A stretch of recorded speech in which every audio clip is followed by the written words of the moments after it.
Hello friends, welcome back to our channel. ప్రభుత్వ సంక్షేమ పథకాల అమలుకు రేషన్ కార్డే కొలమానం. ప్రతి 5 సంవత్సరాలకు ఒకసారి కేంద్ర ప్రభుత్వ సూచనల మేరకు అందులో వివరాలు సేకరించాల్సి ఉంటుంది. చిన్నపిల్లలను చేర్చడం, చనిపోయిన వారి పేర్లను తొలగించాలి, అప్పుడే పథకాలకు ఎంతమంది అర్హులు వంటి విషయాలు తెలుస్తాయి. ఈ కేవైసీ పెండింగ్ ఉన్న వారి జాబితా ఇప్పటికే రేషన్ డీలర్ల వద్ద ఉంది. వారి వద్దకు వెళితే వివరాలు నమోదు చేస్తున్నారు. చిరునామా మారిపోయిన వారి పేర్లు పెండింగ్లో ఉంటున్నాయి. ఇలాంటి వారు ఆన్లైన్లో ఈ కేవైసీ స్టేటస్ సొంతంగా తెలుసుకోవచ్చని అధికారులు సూచిస్తున్నారు. రేషన్ డీలర్ ఎండియు వాహనంలో ఈపీఓఎస్ మిషన్ ఉంటుంది. దానిలో మీ రేషన్ కార్డు వివరాలు నమోదు చేసే సభ్యుల వివరాలన్నీ అందులో వస్తాయి. ఎరుపు రంగు గడియలో పేర్లు ఉంటే ఈ కేవైసీ పెండింగ్లో ఉన్నట్లు, ఆకుపచ్చ రంగులో ఉంటే వారిది ఈ కేవైసీ పూర్తయినట్లే. ఎరుపు రంగు గడిలో పేరు ఉన్నవారు వేలిముద్ర వేస్తే వారి ఈ కేవైసీ పూర్తవుతుంది. గూగుల్ వెబ్ బ్రౌజర్లో EPDS1 అని నమోదు చేసి ఎంటర్ నొక్కండి. Department of consumer affairs, food and civil supplies AP అనే సైట్లోకి వెళతారు. దానిలో రేషన్ కార్డు విభాగంలో 6 రకాల ఆప్షన్లు న్యూ అనే పేరుతో కనిపిస్తాయి. EPDS application search, rice card search 2 ఆప్షన్లలో ఒకదానికి క్లిక్ చేసి రేషన్ కార్డు నెంబర్ నమోదు చేస్తే అందులో ఉన్న వారి పేర్లు వస్తాయి.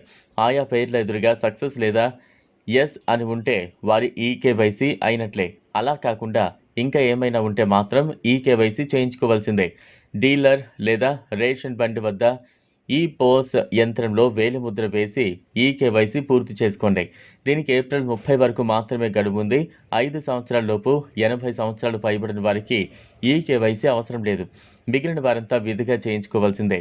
ఇదిలా ఉంటే ఎన్నికల్లో ఇచ్చిన హామీ మేరకు తెలంగాణలో కొత్త రేషన్ కార్డుల జారీ ప్రక్రియను రేవంత్ రెడ్డి సర్కార్ లాంఛనంగా ప్రారంభించిన విషయం తెలిసిందే.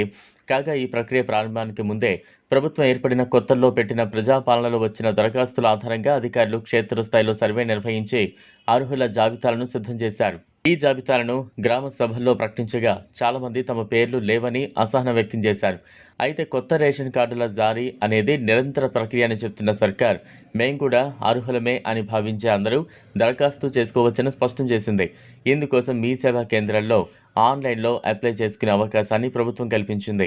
దీంతో ప్రజలంతా మీ సేవా కేంద్రాలకు క్యూ కట్టారు.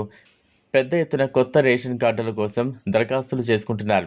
అయితే దరఖాస్తు అయితే చేసుకుంటున్నారు, కానీ ఆ దరఖాస్తు పరిస్థితి ఏంటి, ఎక్కడి వరకు వచ్చింది, రేషన్ కార్డుకు ఎంపిక అయినట్టా కానట్టా అన్న ప్రశ్నలు జనాల్లో రేకెత్తుతున్నాయి. ఈ ప్రశ్నలకు సమాధానాలు తెలుసుకుందామని మీ సేవకు వెళితే అక్కడ అప్లై చేసుకునే జనాలే బారులు తీరితే ఇక స్టేటస్ చెక్ చేసేంత తీరిక కానీ ఓపిక కానీ ఉండదు.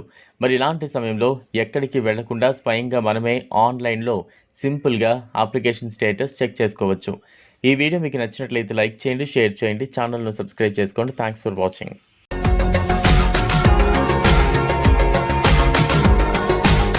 మరిన్ని అప్డేట్స్ కోసం మా ఛానల్ని సబ్స్క్రైబ్